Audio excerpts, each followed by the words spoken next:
मैं एमए पास কি বাবু MA pass আল্লাহ ইস কি যুগ আসছে বাবা মাই কলেজ গেলে মোবাইল লাগে রে বাবুও কলেজ গেছে বাড়ি খায় না পড়ো ডিগ্রি ক্লিয়ার তো মোবাইলে রেখে টেলিফোন পোত করা এলা মাইনে গেলি কলেজ মোর ক্লাসে যদি কোনো সামনে মোবাইল পাস পাকে ফোন বোধ করছে জানো যে তুই ফাঁড়ি যদি এটি মোর পরীক্ষার মেট্রিকের ডিউটি বসছে যদি কোনো মোবাইল ভোট করছে ওই যাবো কয়টা দিকে যে মুক্তি গেল হিসেব ছাড় ঘুষ পাওয়া হবে বিয়ে করছে নতুন চেহারা কোম্পানির কাম করে মা মারা গেছে এখন বিয়ে করে নতুন বউ আনিয়ে কোম্পানির ম্যানেজার বলছে বাবু রে তুই আজ 12 দিন থেকে নেবা আমার কোম্পানির সেবা আসে একটা সামনে কালকে ঢুকি কোম্পানি এখন নতুন বই বাড়ছি আব্বা মা নাই দেখিস তুই বউ 1 মাস পরে আসবে লাগছে বেড়া যখন বাপক কয়া যাবে মা তখন নাই আপনি সে কি জানিস মোর বাপক খিজমত করবো মোর মা কি চাবে তাও দেবো এখন তো বেড়া যখন গাড়ির শরীর 1 ঘন্টা পরে বারবার বউ ফোন লাগা তো শ্বশুরটা মাও কে মামে বাবা ফোন করিস মা বাবাটা গাড়ির মধ্যে ঘুম পেরো না দিস ঘুমিয়ে যা গোয়ালিখানে যা আরো বলছে মা আরো ফোন লাগান কে বাড়ায় মানুষের সোয়া তোমার বাবা আর ফোন আমি মানুষই নেই মর আর মানুষই নেই মর শ্বশুর করে নেয়া বউ আর কোনো মানুষই নেয় যেরকম ঠিক না ঠিক এটা তো বউয়ের আনলিমিটেড কর এটা বেটার কর নয় যেরকম ঠিক না ঠিক শ্বশুর যদিও মূর্খ মানুষ ফোনের খবর ভালো করে জানে যেরকম ঠিক না ঠিক যদিও মোবাইল টিপেন না জানে ফোনের কতগুলো ভাগ আছে আরে ফোন কেটে বউ কাটে না মুসুম হাসে কার সাথে বউ কার ফোন বাড়ায় কাজটা অত কথা কেন তোমার তা শ্বশুরকে এই ফোনের খারাপ খবর এই ফোনের ডিউটি করাই খেবি মোটা লাস্ট শ্বশুর বাড়ি থেকে নেয়া বউ বাড়িতে গেল করে রে মাথা কামড়া দিয়ে জমা বাড়ি 5 পায়ে কামার কাছের গড় ঢালাম দিয়ে হাসি রে মা শ্বশুর করে বউ কার সাথে হাসে রে বেড়ার সাথে গল্প করতে মন হাসো কি আমি খুশি হবো বেড়ার সাথে মোর বউ কিনবি ঠিক না ঠিক যেহেতু অন্য হাসি আল্লাহ খানিক পর দিয়ে বউ এই বাড়ি নাই জমা বাড়ি ফিরতে জামাই কাছে কিছু না আছে শ্বশুর আসতে থেকে ভাই কি রে বউ ফোন করে খেতে বাবার সাথে শ্বশুর আস্তে আস্তে কাঁদছে 5 পাকে জায়গায় ভাই ফোন কাট পুলিশ হাতে ফোন কাট রাতের মধ্যে গল্প করে না ফের তোর কত মনের কথা আসা যেরকম ঠিক না ঠিক যাইতো গেল কুলো গেল জেলো কুলো মান বেটি লাগে গোসল হাজি টুবেল সমান বেটি কলেজ পড়ে রে বেটি নলেজ বাড়াইছে তলে তলে রেস্টারি করিছে যাইতো গেল কুলো গেল জেলো কুলো মান বেটা লাগে গোসল হাজি টুবেল সমান বেটা কলেজ পড়ে রে বেটা নলেজ বাড়াইছে তলে তলে রেস্টারি করিছে ঠিক না ঠিক আব্বা যদি ওই ছেলেটা যদি সুবেহি মুক্তবে কোরআন পড়ে যদি কলেজে গেত মাধ্যমিকে গেত হাই সেকেন্ডারিতে গেত ওই সন্তানটা কোনোদিনও ওই ছেলেটা বাবা মার হক নষ্ট করতো নজর উপর ঠিক না ঠিক বাবা আমার ক্যালেন্ডার তুলতো না আব্বারা ওই সন্তানটার ভিতরে এলেন না থাকার দরুনে ওই সন্তানটা অবিগত অবস্থায় কলেজের বান্ধবীদের সাথে অসময় টাইম পাস করছে যেরকম ঠিক নবী ঠিক আপনারা আজকে ওই ছেলেটার পোশাক দেখবেন ভাবরে মাথা কাম করে না রে বাপ তোমার কি বোঝা নাই স্কুল থেকে আসি তো নাপি দৌড়ে গেল চুল কাটে বা ভিড়ের জন্য মাথা কাম করে না আমার বাবারে যে সরকারে আইন করছে বা আমাদের চুলটা কামাইতে সার তোমরা বোঝেন না তোমার চুল কাটে ফুল লাগে পেশি লাগে ধরে ক্রিম লাগে দুনিয়ার লাগে এগুলো করে চুল কাটার মজা কি জানে বাবা এলে করি শ্যামাদের লম্বা চুল বা এলে কমে 1 ঘন্টা লাগবে সার এলে চুল কাটা 5 মিনিট তোমার আধা ঘন্টা দেখবে না তোমার বয়স 10 মিনিট 4টে মাথা হয়ে যাবে এমন কথা 10 মিনিটে 4টে মাথা কাটবে 3 সাত দেখো 10 মিনিট যে স্যাঙ্গাটা প্রথম সিরিয়াল দিছে ওই বারে এই হেডফোনটা লাগিয়ে দিয়ে কি তার মধ্যে লাগিয়ে দিয়ে কি যে গান কয় ডিজি গান না কি তোমার থেকে তো ডিজি গান নাই রে বাপ আছে তোমার লাস্টে বুড়ে পর্যন্ত বাপ হলে যে বাপ অন্যরকম গান বা যেরকম ঠিক না ঠিক শোনা যায় না আল্লাহ রাসূল বলছে তার দুনিয়াকে গানে যদি তার বাবা মার কবর যদি সামনে থাকে এই গানের আওয়াজ যদি ওই কবরের মধ্যে পৌঁছিয়ে দেয় তোর মা বাবার আযাব পর্যন্ত শুরু হয়ে যাবে তোমার নেই বা আয় মুসলমান আজকে তওবা করে নাও আপনার সন্তান জাহান্নামের পথ আপনি কবরে চলে গেছেন আপনার সন্তান তোমাকে আযাব বানাবার জন্য দুনিয়ার বুকে এই শাস্তির জন্য দুনিয়াতে আসিয়েছে যখন ঠিক না। মুসা আলাইহিস সালাম পথ দিয়ে গেতেছিলেন, হযরত খিজির আলাইহিস সঙ্গে সামনে দেখে একটা সুন্দর যুবক। খিজির নবী বলছে, মুসা রে, এই যে বাচ্চাগুলো দেখা যায় তখন তো কোন বাচ্চারা বেশি সুন্দর? মুসা বলছে, হুজুর এই বাচ্চারা এত সুন্দর, এ নিয়ে আসে তো। মুসা আলাইহিস সালাম আনি খিজির নবীর সামনে দিয়েছিলেন। খিজির নবী বাচ্চারা ধরে এমন একটা আসল আসলে এক আসলে মরি দেওয়া শেষ। বুঝে হুজুর কি করলেন? ছড়া মারলেন কে? এইটাও থেকে আল্লাহ মাইছে সব মারলেন কে? যেটা পড়েলেন যদি সব বাবা দেখে না। মুসা এটা এলেন সব আরো সব এলেন সে মুসা করে এলে এলে কোন ব্যবহার করায় গেতে গেতে গেতে গেতে যাকে বিশাল একটা বাড়ি খালি পড়ে আছে। খিজির বলেন, মুসা হাত তুলতে একটু দোয়া করি। খিজির নবী দোয়া করলেন। আস্তে আস্তে দেখে ভাঙা বাড়িতে আস্তে আস্তে অট্টালিকাটা সুন্দর সৌন্দর্য হয়ে গেলেন। যখন সুবহানাল্লাহ, হুজুর এটি শুনে ভালো কাম করলেন, ছোঁয়াটা যে মারি ফেললেন ওটা এটাও একটা এলে। মুসা করে ইলে বলেন গেতে গেতে মুসা বলে, চলো নামাজ চলো। নামাজ চলছে, বিশাল নদী পার হয়ে গেলেন। খিজির নবী ভাই খিজির পার হওয়ার পরে কইছে, আরে দাঁড়ি মাঝি না। দাঁড়ি মাঝি মাঝিও নামছে, নাইও নামছে, মুসে নামছে, খিজির নামছে। নামার পরে খিজির আলাইহিস সালাম ওই নাও খানত, ওই বইতে খানত, ওই লঞ্চ খানত এমন একটা গুড়ি গুড়িয়ে এক গুড়ি বইটের অবস্থা নাওয়ার অবস্থা টুকরে টুকরে বানিয়ে দিলেন। মাঝি কান্না শুরু করে দিলেন। মুসাকে হুজুর একটা প্রশ্ন দিলেন না, নাও কেনটা ভাঙলেন? বাজেট করে দাঁড়িয়ে একটা গেলেন। মুসিয়ার পরে ইলে কোন ইলেন দেয়? নাও ভাঙি ফেলায়, গুড়িয়ে সোয়াব মারি ফেলায় এলেন তো হুজুর, কারণটা কি? ইলে কোন এলেন? তুমি জানো না ওই যে বাচ্চাটাকে মারি ফেলাইলাম, শুনতে চাও ওটা কোন এলেন?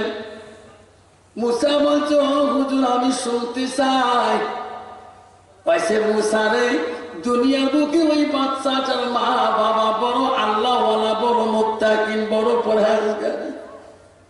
মুসা এই বাচ্চাটা বড় হওয়ার পরে দুনিয়ার বুকে এত খারাপই কাম করিবে রে মুসা, তার মা বাবার আমল গুলো সব দুনিয়াতে কবরে যাওয়ার পরে নষ্ট হয়ে যাবে। এই ছেলেটা ধরলে তার মা বাবা জাহান্নামে খাটতে হবে। সেই জন্য মুসে রে, এই দুষ্ট ছেলেটাকে আমি দুনিয়াতে আগে কতল করে দিলাম, ওনার মা বাবা আর জাহান্নামে খাটা লাগবে না। যেরকম সুবহানাল্লাহ। কেন করি জানেন? আল্লাহ হুজুর নাও কেন ভাঙলেন? ওই কি করছে বুঝছে জানিস নে? ওই দেশের জুলুম বাদশা, জালেম বাদশা আইন করে দিছে এই নদীর এরিয়াতে কোনো দাড়ি মাঝি যাতে নাও বইতে পারে না। বাদশা এলান করেছিল মুসা, কিন্তু এই দাড়ি মাঝি কিন্তু জানে না, শুনিও না। আমার যখন পার করে নিয়ে আসলো তখন জালেম বাদশা বলছে, সেনাবাহিনীরা চলে যাও, আমার নদীর এড়িয়ে চলিয়ে যাও। আমার এড়িয়ে যদি কোনো দাড়ি মাঝি কোনো নাম চলায় তাকে ধরিবানি দখণ্ড করে নদীতে ভেসে যাবে। বুঝারে আমার পার করে দেওয়ার পরে লোকটা তো জানবে না, নদীর উপরে চলে যাবে। বিনা দোষে লোকটা দখণ্ড হয়ে নদীর মধ্যে ভাসি থাকবে। আমি যখন নাওখান ভাঙলাম আর লোকটা পার গেল না, আল্লাহ তার হায়াত বাকি জিন্দগি আল্লাহ চলাবে। যদি বলুন সুবহানাল্লাহ। বুঝতে পারছেন হুজুর কেন করে জানান? এই দক্ষতা আল্লাহ আমার শিখিয়েছে। যদি বলুন সুবহানাল্লাহ। হুজুর বাড়িতে ভাঙা হালি পড়ে গেছে, দোয়া করার সাথে এত সুন্দর হয়ে গেল, সুন্দর বাড়ি। খিজির বলে, জানো না মুসা, এই বাড়ির মালিক নাই, মারা গেছে। স্বামী স্ত্রী দুনিয়ায় নাই, তার দুইটা নেক সন্তান। মা বাবা ধরে প্রতিদিন কাঁদে রে মুসা,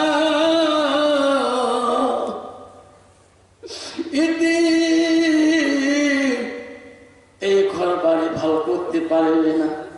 আমি আল্লাহর কাছে বললাম, আল্লাহ এই নেক সন্তান দুইটা চোখের পানি তুমি কি দেখো না? আল্লাহ এই ঘর সৌন্দর্য করে দাও, সুন্দর অট্টালিকাগুলো ভালো করে দাও। এই বাচ্চা দুইটা মা বাবার জন্য কান্দে, আল্লাহ রাসূল বলছে আল্লাহ দুনসানি হুনিয়া দোলা, এই সন্তানের দোয়া আল্লাহ সরাসরি কবুল করে নেয়। যেরকম সুবহানাল্লাহ। মুসারে আমি সেই জন্য দোয়া করলাম, আল্লাহ তার ঘর দুইটা ভালো করে দিলেন। এই সন্তান দুটো ছিলায় আল্লাহ তার মা বাবাকে জান্নাতি করিয়া দিবে। যেরকম সুবহানাল্লাহ। আপনারা আজকে আমাদের এইরকম নেক সন্তানের দরকার আছে কিনা? আপনারে আর যদি আমি আল্লাহ ওয়ালা হয়ে যাই, আমি যদি মসজিদমুখী হয়ে যাই, আমি যদি নামাজমুখী হয়ে যাই, আমি যদি আল্লাহ ভয়মুখী হয়ে যাই, নিশ্চয় আমার সন্তান আমারও আল্লাহর ভয়ে ভয়মুখী হয়ে যাবে। যেরকম ঠিক না? আজকে ওয়াতে দিয়ে যাবেন হুজুর, এই চেন্নাইশ্বরের আজকে বড়াই কান্দিতে হুজুর যত যুবক আছে, আমি বুড়ে মানুষগুলাকে বলবো না আজকে তোমাকে আমি বলিয়া যাবো বাবা, যখন মসজিদে আযান হবে বাবা দুনিয়ার কাজ ফেলে দিয়ে মসজিদে যে নামাজের কাতারে দাঁড়িয়ে যাবো। কোন কোন যুবক আছে হাত তুলে দেখাইতে পারবে? যুবক তুমি জানো না কখন তোমার আদাল আসে পিছনে দাঁড়িয়ে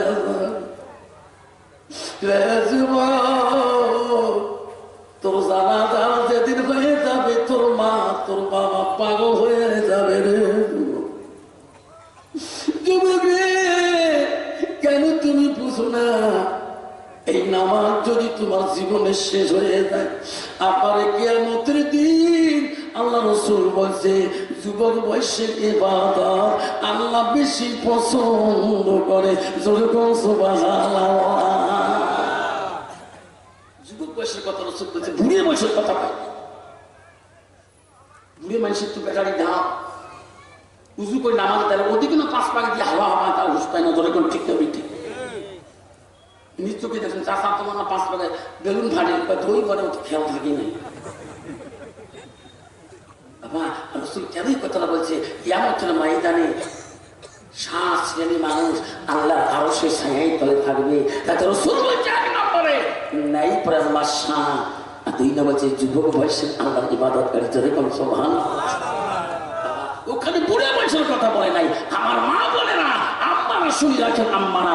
রসুল বলছে ওয়াকাদ বালাহা, তোমার স্বামী যখন বাড়ির দিকে আসবে মা, তোমার স্বামীর দিকে তুমি একবার তাকাবা, একটা মুস্কি হাসি দিবা।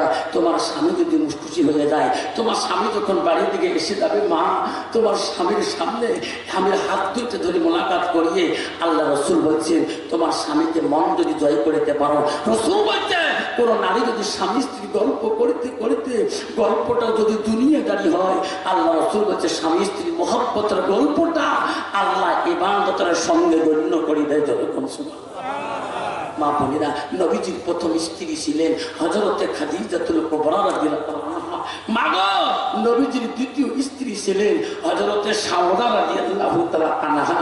মা, নবীজির তৃতীয় স্ত্রী ছিলেন মা হযরতে মা আয়েশা সিদ্দিকা রাদিয়াল্লাহু তাআলা আম্মা জান। মা, নবীজির চতুর্থ স্ত্রী ছিলেন হযরতে জয়নব রাদিয়াল্লাহু তাআলা আনহা।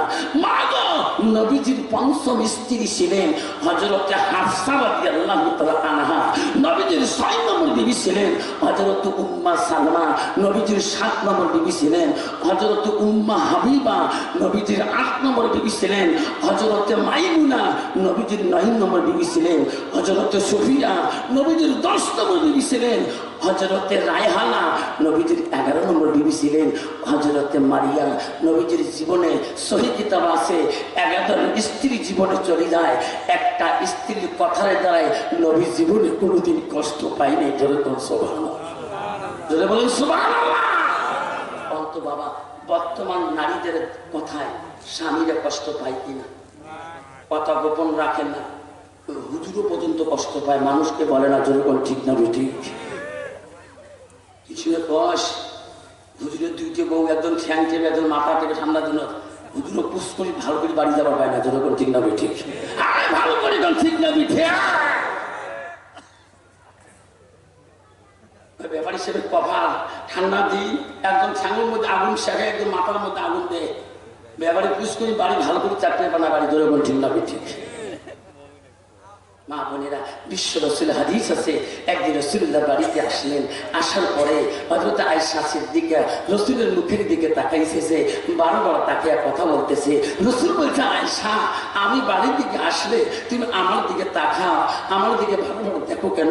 বলছি, ইয়া রাসূলুল্লাহ, ইয়া হাবিবুল্লাহ, আপনার দিকে তাকাইলে, আপনার দিকে একবার দেখলে আমার আয়েশার কলিজাটা ঠান্ডা হয়ে যায়। রসুলকে নিয়ে আয়েশা ঘুমিয়ে পড়বে, আনন্দে গল্প করতেছে, এখানে আসে গল্প করতে করতে আয়েশা আম্মাজানের ঘুমের ভাব এসে গেছে, ঘুম ধরে গেছেন। আয়েশা চেতন পেয়ে দেখে রসুলুল্লাহ তার বিছানার মধ্যে নাই। আল্লাহ, রসুল কোন দিকে গেলে আমাকে ইশারা করতো, আয়েশা উঠো, আজকে আমার রসুল ইশারা করলো না। এটা বেছে রসুলের ঘরে কোনো মম ছিল না, বাতি ছিল না। আয়েশা মনে করলো কোনো দুশ্মন আমার রসুলকে ক্ষতি করলো না, আমার নবীকে কোনো দুশ্মন আমার কাছ থেকে চিন্তাই করে নিয়ে গেল নাকি। আয়েশা আম্মাজানের দুই চোখের পানি দিয়ে বুক ভিজে যাচ্ছে। অন্ধকারের মধ্যে বারবার আয়েশা ঘরের মধ্যে খুঁজতেছে, রসুলুল্লাহকে ঘরের মধ্যে পায় না। খুঁজতে খুঁজতে আস্তে করে ঘরের ভিতরে বিশ্ব রসুলের মাথাটা আয়েশার হাতটা লাগিয়ে গেল। এখানে রসুল কেন গো? আল্লাহ রসুলের সিজদার মধ্যে মুখ করে কাঁদতেছে। হযরত আয়েশা বলছে, হুজুর আপনি এখানে বসে কি করতেছেন? আপনি এখানে সিজদা দিচ্ছেন কেন? হুজুর আপনি কি ঘুমেন নাই? হুজুর আপনি কি ঘুমাবেন না? রাসূল বলছে, আয়েশা রে, আমি যদি বেশি ঘুমাই তোমার আমার দুনিয়ার উম্মতরা বেশি ঘুমাইবে, আমার উম্মতরা বেহুশে পড়ে থাকবে। আমি সেই গুনাহগার উম্মতের জন্য বাকি রাতটা আমি আল্লাহর কাছে কাঁদছি, আল্লাহ আমার উম্মত গুলাকে মাফ করে দাও। জোরে বল সুবহানাল্লাহ, জোরে বল সুবহানাল্লাহ। হাদিস বলল, বুখারী মুসলিম শরীফের হাদিস আছে, আল্লাহ রাসূল বলল, লা ইউমিনুনা আহাদুকুম হাত্তা কুনা হাব্বা ইলাইহি মিন ওয়ালিদিহি ওয়া আওলাদিহি ওয়ান নাসি আজমাইন। আমার রাসূল বলল, ওই মানুষ ততক্ষণ পর্যন্ত পূর্ণাঙ্গ মুসলমান মুমিন হইতে পারে না যতক্ষণ পর্যন্ত নিজের ছেলে সন্তান পিতামাতা অন্য মানুষ থেকে মানুষ থেকে আমার নবীর ভালোবাসা উম্মতের ভিতরে থাকবে। আব্বাজান শোনার সামরা বিশ্ব রসুল সাল্লাল্লাহু আলাইহি ওয়াসাল্লাম আয়েশাকে বুঝালেন, আয়েশা রে, আমার ওই সময় ঘুম ভেঙে গেছি যখন তুমি দুই চোখ বন্ধ করেছো, তারপরে আমি আল্লাহর কাছে বলছি, আল্লাহ আমি নবী যদি বেশি ঘুমাই আমার উম্মতরা বেশি ঘুমাই। আব্বাজান আমার শোনার সামরা বিশ্ব রসুলের বাড়ির মহব্বতে বিধিরা আল্লাহ রসুলের মহব্বতে তোর সিনা ছেড়ে কিছু বিধি আল্লাহ রসুলের বাড়ি মুখে রওনা হয়েছেন। শুনছিলেন আল্লাহ রসুল মুহাম্মদ রাসূলুল্লাহ আব্দুল্লাহর কলিজার টুকরা মা আমেনার কলিজার ধন, এমন একজন নবী পৃথিবীতে, এমন একজন নবী, সত্যবাদী নবী, সত্য কথা বলে। আল্লাহ বলে দিয়েছেন, ওয়াল সাদিকিন ওয়াল সাদিকাত, ও আমার সত্যবাদী বান্দা, ও আমার সত্যবাদী বান্দিরা। আজকে আমি সত্য পথে চলবো, আমার বিবিটাকে সত্য পথে চলাইতে হবে। জোরে বলেন ঠিক না ঠিক? বিদিন নাসারা সবাই গভীরতে যেতেছেন মুহাম্মদ রাসূলের কাছে, এই সত্য ধর্ম প্রচার করে, সত্যর বাণী প্রচার করে ওই দিকে রওনা হয়েছেন। কিছু দূর যাওয়ার পরে অন্ধকার রাত আলোকিত হইতেছে, আস্তে আস্তে পূর্ণিমার আলোর মতো আসতেছে। এমন সময় আবু জাহেলের সামনে ওই বিদিনটা সামনে ধরা পড়ে গেল। আবু জাহেল বলল, তোর ছেলে আছে, তোরা কোথায় যা, এত রাতে কোথায় যাও? সবাই বলল, আবু জাহেল আমরা যাবো আব্দুল্লাহর ব্যথা আমেনার কলিজা মনের কাছে। কেন? আবু জাহেল তার কাছে আমার সত্য ধর্ম গ্রহণ করো মনে। আবু জাহেল তার কাছে কলেমা পড়ি আমরা মুসলমান হয়ে যাব। আবু জাহেল বলছে, ভাই তোরা কি জানো না মুহাম্মদ আমার সম্পর্ক কি? তোরা কি বোঝো না? তোরা কোনদিন শোনো না? কেউ শুনছি আমি আবু জাহেল জানি সেই মুহাম্মাদের কাছে তোরা যাও, আমার কাছে শোনো। উনি জমিনের নিচে যত জিনিস আছে সব জিনিসের উপরে জাদু তন্ত্র লাগাইতে পারে। তোরা যদি যাও তোমাকে জাদু লাগিয়া দিবে, যাইও না যাইও না রে ভাই, তোরা যাইও না। বলছে না বুঝেন, আমাকে বারণ করতে পারবা না, বাধা দিতে পারবা না, আমরা যাবো রে, আমরা বিশ্ব রসুলের কাছে কলেমা পড়ি মুসলমান হয়ে যাবো। যেরকম সুবহানাল্লাহ। আবু জাহেল বলছে যে তোরা যাও, একটা প্রশ্ন শোনো, কি উনি জমিনে নিচে সব জিনিসে জাদু করতে পারে, চোখের মধ্যে তন্ত্র জাতি করতে পারে, উনি একটা বস্তু পারে না, কোনটা? আকাশের দিকে কোন জাদু লাগাইতে পারে না। এত রাতে যে মোহাম্মদকে বলবেন, হে মোহাম্মদ, তোর কাছে ইসলাম গ্রহণ করবো, সত্যর বাণী প্রচার করছেন, আমরা সত্য ধর্ম প্রচার গ্রহণ করে নেব। আমার একটা প্রশ্ন, কি আকাশের চন্দ্র যদি তুমি দুখণ্ড করে আমার নজরে দেখাইতে পারো, তোমার মুসলমান হবে, ইয়ের আগে হবে না। সব দিন বলল, পৃথিবীতে এমন কোন নবী আসে নাই, হ্যাঁ পৃথিবীর কোন নবী আকাশের চন্দ্রটা দুখণ্ড করে দেখাইতে পারি নাই। আবু জাহেল, এই প্রশ্নটা আমরা নবীকে মুহাম্মদকে করতে পারবো না। যেরকম সুবহানাল্লাহ। আবু জাহেল, আমার মুখে সম্ভব হবে। আজকের মুসলমান দেখবেন জামাতে কিছু লোক যদি আল্লাহ রাস্তায় শিক্ষমাত্রিকতা নাই। আল্লাহ রাসূলের কাছে আব্দুল্লাহ ইবনে মাসউদ প্রশ্ন করছে, কুনতু সুমাইয়ু নবী গো, আল্লাহর কাছে আরো কোন আমল আছে নাকি? রাসূল বলছে, ক্বাল আল জিহাদু ফি সাবিলিল্লাহ, আল্লাহর রাস্তায় জিহাদ করনে ওয়ালা, আল্লাহর রাস্তায় দ্বীন প্রচার করনে ওয়ালা আল্লাহর কাছে সবচেয়ে বড় আমল। আল্লাহর কোরআন বলে দিয়েছে, তুমিনুনা বিল্লাহি ওয়া রাসূলিহি ওয়া তুজাহিদুনা ফি সাবিলিল্লাহ। এই বান্দা, তুমি যদি আমার রাসূলকে রাসূল করে মানো, আমাকে যে রব বলে স্বীকার করো, আমি আল্লাহ তোকে মাল দিয়েছি, সম্পদ দিয়েছি, আমার রাস্তায় তুমি ক্ষয় করো, ব্যয় করো। যুবক সুবহানাল্লাহ। তোমার জায়গা নেই। আমাদের এলাকায় কতগুলো মানুষ আছে, যদি কোনো জামাতি মানুষ এসে তাকে চিটিং দেয়, যদি কোনো ঠিক না ঠিক। হ্যাঁ বাবা শোনেন, আমি চ্যালেঞ্জ দিয়ে বলতে পারি, 1987 সালে যখন আমি গোলগঞ্জ মাদ্রাসায় পিসি ফার্স্ট ইয়ারে ক্লাস, পিসি থার্ড ইয়ারে ক্লাস 7-এ পড়ি, তখন গোলগঞ্জ মাদ্রাসা আমার শেখ সাহেব ছিল মাওলানা নুরুল হক সাহেব, বাড়ি হলো যোগীঘোপা, এখানে বহু বছর চাকরি করেছিলেন, তার নাম হলো মাওলানা নুরুল হক সাহেব। আমি তার ছাত্র। আমি বলছিলাম, হুজুর গোলগঞ্জ মুসলমান না, কোনটা মুসলমান নয়? আরে বাবা, হুজুর শুক্রবারে সে না যায়, পাঁচা খাতার জাম মসজিদে রাখলে আমি বাজার ধরো, হিন্দু বুঝো না। বাবারে মনে রাখিস, দিন তাবলীগের ওসিলা করি, দিনের মেহনত ওসিলা করি। 1986 সালে যখন আমি প্রথম জীবনে 3য় শ্রেণীর সাবেদে আমার বড় অভ্যাস হতে, তখন 40টা আমার মসজিদে ছিল, 81টা মসজিদ, একটা মার্কাজ মসজিদ ছিল। তারপরে ভাগ করে দিল 10টা করে মসজিদ, একটা করে জুম্মেদার বানিয়ে দিল। কিন্তু বাবা আস্তে আস্তে দিনের মেহনতে, আব্বারা মনে রাখেন, টুপি আলা হলো, রিস্কার মাথায় টুপি আলা হয়ে গেল, খেলার মাথায় টুপি আলা হয়ে গেল। বাজার ঘাটে বোঝা যায় এই খেলা আলাটা মুসলমান, এই রিস্কা আলাটা মুসলমান। আমার রাসূল বলল, মানা হাব্বা সুন্নতি ফাকাদ হাব্বানি ওয়া মানা হাব্বানি কানা মাই ফিল জান্নাত। আমার রাসূল বলল যে একটা সুন্নতকে যারা ভালোবাসবে, সুন্নতটা আমাকে ভালোবাসলো, যে আমাকে ভালোবাসে, আমি রাসূল কথা দিলাম সুন্নতটা আমার পাশায় বসে জান্নাতে থাকবে। যেরকম সুবহানাল্লাহ। আপনারা মনে রাখেন, কোন পিসাবের দ্বারায় এই টুপি আলা বাড়ে নাই। চ্যালেঞ্জ করি বললাম, কোন পিসাবের দ্বারায় টুপি আলা বাড়ে নাই, কোন মোল্লা সাহেবের ওয়াজের দ্বারা টুপি আলা বাড়ে নাই।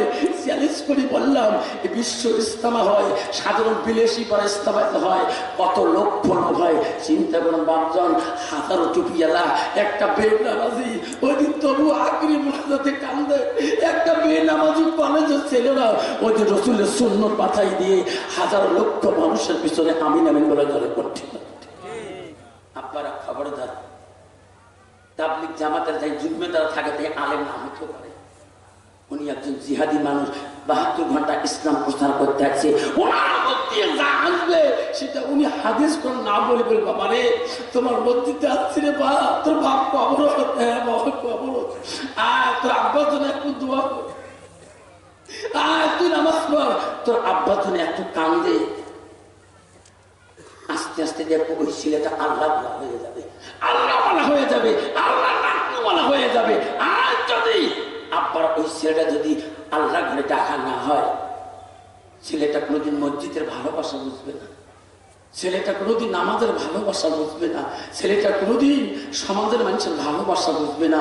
তাবলীগ জামাতরা কোনোদিন কারো কয় না যে ভাই তোমার বাড়ির মাংস গোস খাবো, আজ খাবো, কয় কোনোদিন খেলা খেলে কয় কোনোদিন 72 ঘন্টা 140 দিনের 120 দিনের খাওয়া খাদ্য সামান পত্র তেল সাবন সব নিয়ে চলে যায়। শুধু কেন? যে মানুষটা দিন সিরাতাল মুস্তাকিম, যাতে সৎ রাস্তায় চলতে পারে। যেরকম ঠিক না ঠিক আপনারা শোনার চান না? তোমাদের এলাকা মনে হয় আছে বা কোনোদিন যদি মামা তোমাদের এলাকায় যদি আল্লাহ বলা জামাত যদি ঢুকিয়ে যায়, এই যুবক মনে রাখিস ওই জামাতি ভাইয়ের কাছে একবার আমির সাহেবের কাছে দোয়া নিস, হুজুর আমার আব্বাই মসজিদের এককালে মুয়াজ্জিন ছিল, হুজুর আমি বেনামাজি হয়েছি, মুয়াজ্জিন তোর ছাড়বে না, তোর হাত ধরে হোক মাথা সপ্তাহ হলো একবার নাহলে মসজিদ দিয়ে যাবে।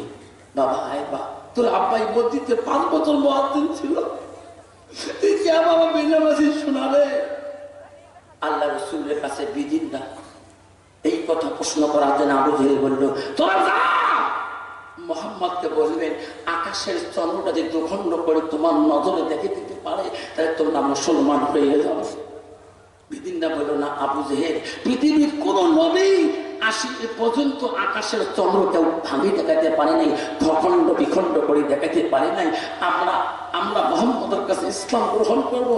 আল্লাহ নিজেই বলছে ইন্নাল ইসলাম, আমি আল্লাহ আমার ভালোবাসা আমার পছন্দনীয় ধর্ম হলো ইসলাম। ধরে বল সুবহানাল্লাহ। আমরা কোনোদিন বলতে পারবো না। আবু জেহেল বললো তোরা যদি না বলেন আমি তোমার সঙ্গে যাব, আমি প্রশ্ন করবো তোরা শুনবেন। যেরকম নাউযুবিল্লাহ। আবু জেহেল সঙ্গে করে নিয়ে গেলেন গভীর রাত্রে। আবু জেহেল বিশ্ব নবীর বাড়ির কাছে যে ডাকে মুহাম্মদ, ও মুহাম্মদ, ও মুহাম্মদ রে। এত রাইতে মুহাম্মদের নাম ধরে ডাকে আমার সোনার নবীজি। কে রে? এত রাইতে আমার চাচা আমাকে নাম ধরে ডাকে যে আবু জেহেল চাচা আমার মুখ দেখতে পারে না, আমার চেহারা দেখতে পারে না, আজকে এত রাইতে আমার বাড়িতে কেন আগমন? যে আবু জেহেল রসুলকে এত কষ্ট দিয়েছিল, এত লাঞ্ছনা দিয়েছিল, সেই রসুলের বাড়ি আজকে আবু জেহেল কেন? আমার রসুল ভাবে চাচা কোন আমলে কোন নিয়ে আজকে আমার কাছে আসলো। আমার নবীর মনে হিংসা নাই, আমার নবীর মনে কিনা নাই, আমার নবীর মনে অহংকার নাই। আমার নবীর নাম আল্লাহ রাখি দিয়েছেন রহমাতুল লিল আলামিন। সুবহানাল্লাহ। এই রহমতের নবী, সারা পৃথিবীর সারা জাহানের সব মানুষের রহমতের নবী। রসুল বিধি বলছে চাচা আপনি আজকে আমার বাড়ি পাবেন কোনোদিন এসেন, আজকে কেন আসলেন? আল্লাহ রসুল তো প্রতিবাদ করতে পারতো, যেরকম ঠিক না পিঠে রায় শুনে গান পাঠান। আমার রসুলের অহংকার ছিল না, আমার নবীজির গৌরব ছিল না। আবু জেহেল তফসির আছে যত কষ্ট দিয়েছে বাবা, যত কষ্ট আবু জেহেল দিয়েছিল, পৃথিবীর জমিনে যত নবী দিন প্রস্তাব করতে যত কষ্ট পেয়েছে, সমস্ত নবীর কষ্ট যদি এক পাল্লা রাখা হয়, আমার নবী যদি 63 বছরের কষ্ট যদি এক পাল্লা রাখা হয়, সব নবীদের থেকে আমার নবীর কষ্ট পাল্লাটা বেশি ভারী হয়ে যাবে, কষ্ট বেশি ভারী হয়ে যাবে। চাচা কেন আমার বাড়িতে? বলছে মোহাম্মদ আমি আসলাম কেন? মোহাম্মদ এনারা আছে তোর কাছে ইসলাম গ্রহণ করবে, এনাদের প্রশ্ন আকাশের চন্দ্রটাকে যদি দুখণ্ড করে দেখে দিতে পারে এনাদের নজর, এনারা কালেমা পড়ে মুসলমান হয়ে যাবে। আমার রাসূল বলল চাচা আকাশের চন্দ্র দুখণ্ড করে দেখে আমার নবী রে